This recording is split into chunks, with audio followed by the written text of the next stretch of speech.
Alright, so in this video we are going to talk about the concept of staffing and its features.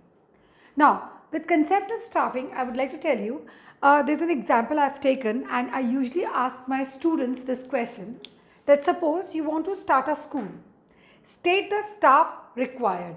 So usually students tell me that they need teaching staff, they need some teaching staff, non-teaching staff, office staff and others. And the school has classes from 1 to 5th. Okay, let's make it 1 to 8th, right?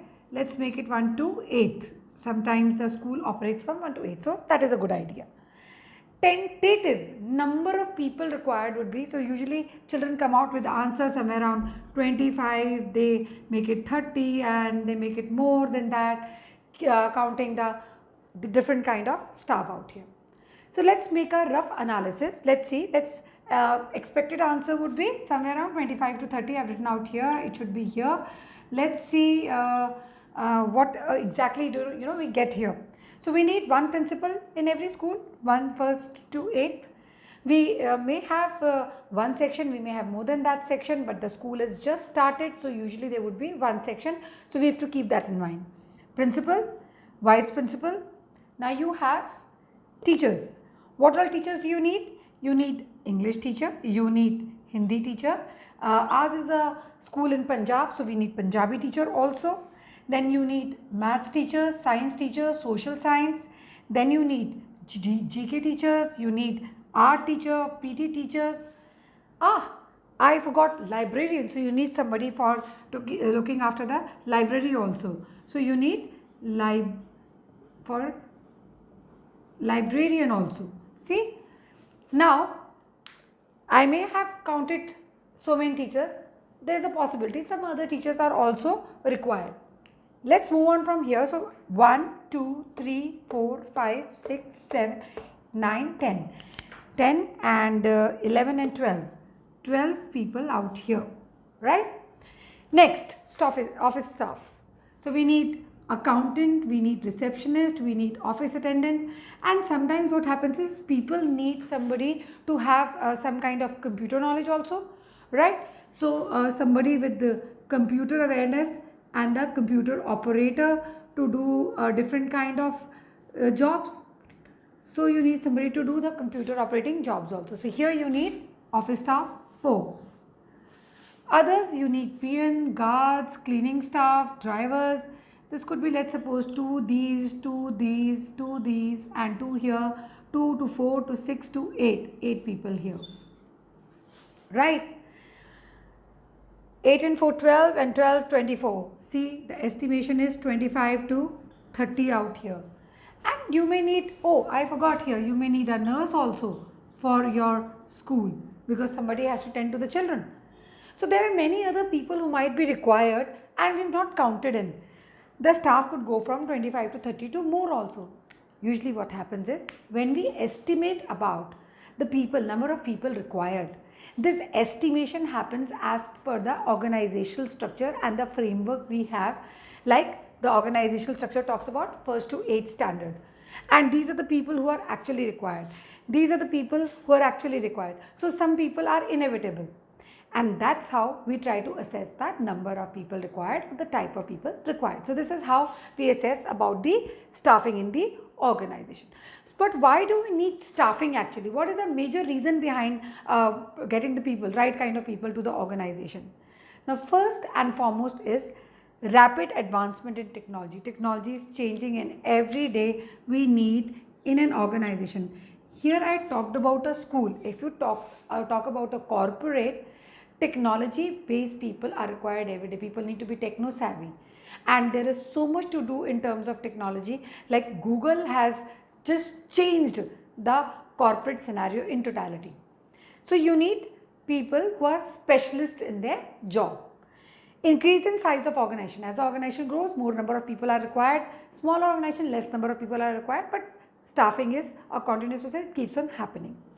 Complicated behavior of human being because they feel they are specialists and these specialists, they work as per their own conviction. So staffing for right kind of people is very, very important. So this is the actual reason for staffing. Starting with features, there are 1, 2, 3 and 4 features. This is given in your book as it is, but it is in a paragraph form. So I have made a different heading out here and you can understand accordingly. Staffing is responsibility of all managers. That's why staffing is universal. Any kind of organization where there is anybody who manages the organization and is called a manager needs to do staffing, right people, right job, right time, right qualification, because you have to fill in the vacant positions. Now, since organization is dynamic, it keeps on changing. Suppose you have a new organization, so you need to know the total requirement of people. Like this was a new organization, total requirement of people. In case if it's an old organization, you need to know the requirement of resources in case people quit or they leave or they resign or you throw them out of the organization. Again, so organization is dynamic. Because of that, you need to, or suppose apart from having an old organization, you start a new unit, again you will be needing people. So organizations are dynamic in nature. That's why it's one of the feature out here that staffing is required. Staffing is a continuous process. It keeps on happening in the organization. Why? Sometimes people retire, you need new people. Sometimes you will quit the job, you again need new people.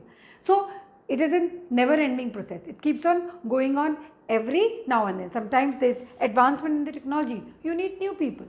Sometimes you want to increase the size of the organization, you want to start another unit, again you need new people. So it's a continuous process and it is pervasive function. Why is it pervasive? Because staffing with the right kind of people is required at all levels, whether it is top, middle or lower level. You keep on adding people unless you find the right kind of person.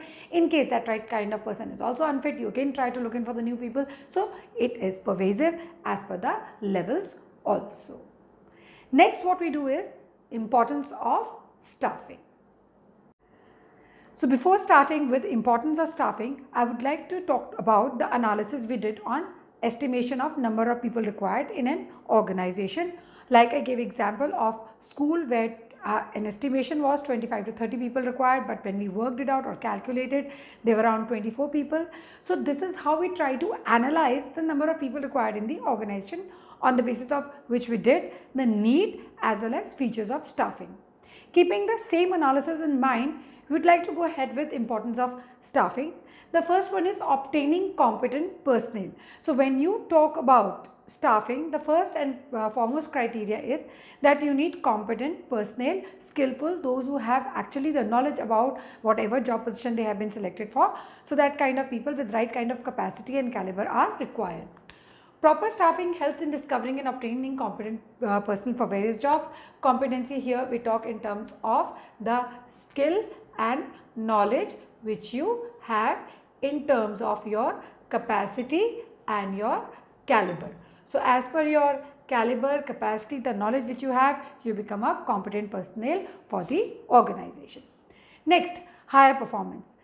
Proper staffing ensures higher performance by putting the right person on right job. Very true.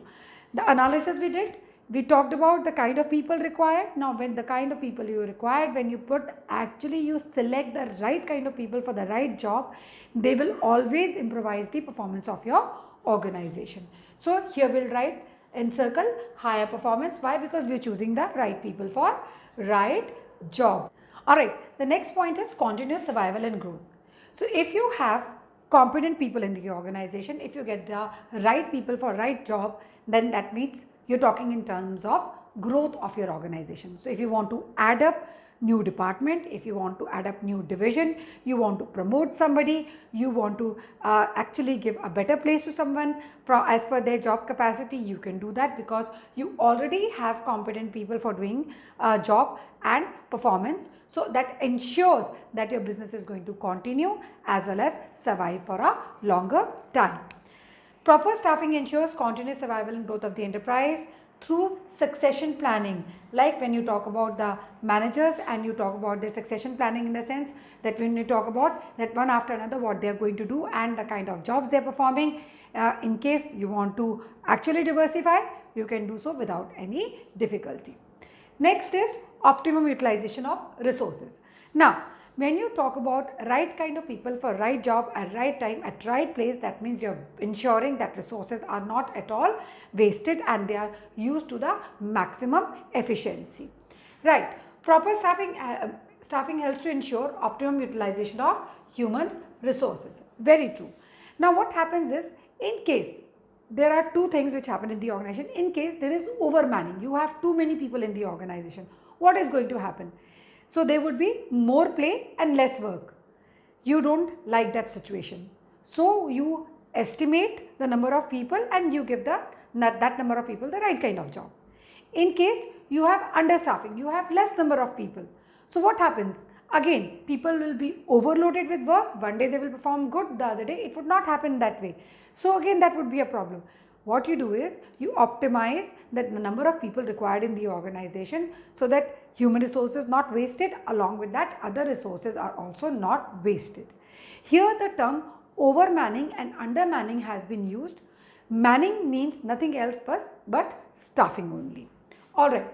By avoiding overmanning. So overmanning, I just now told you what does it mean. It means staffing. By avoiding overstaffing, it prevents underutilization of personnel and high labor costs, because more, I just told you, here it will be more play and less work, and when the work is less, that means resources are not being utilized fully.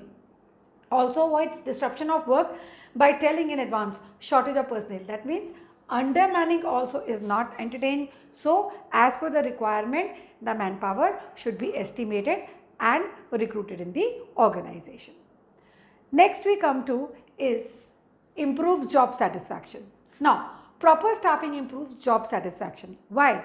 See, if you are at the right place for the right job, it increases your morale. काम करने की इच्छा बढ़ जाती है, खुशी आती है काम करने की.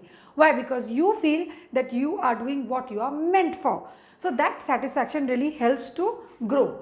Proper staffing improves job satisfaction and morale of the employee through objective assessment and fair reward of the contribution. So that means you're working, and whatever you're working for, you're being paid properly, you're paid properly. So that means your morale is boosted. Not only you're motivated, but your morale is boosted. Next, helps in achieving organizational goals. Once you're set, you're at the right place with the right job, and you have the target, you have the standard. That standard makes you perform according to it. Why? Because on that is based your performance appraisal, your report card, and on the basis of that report card is your career planning, and on the basis of that career planning you either get promoted or demoted.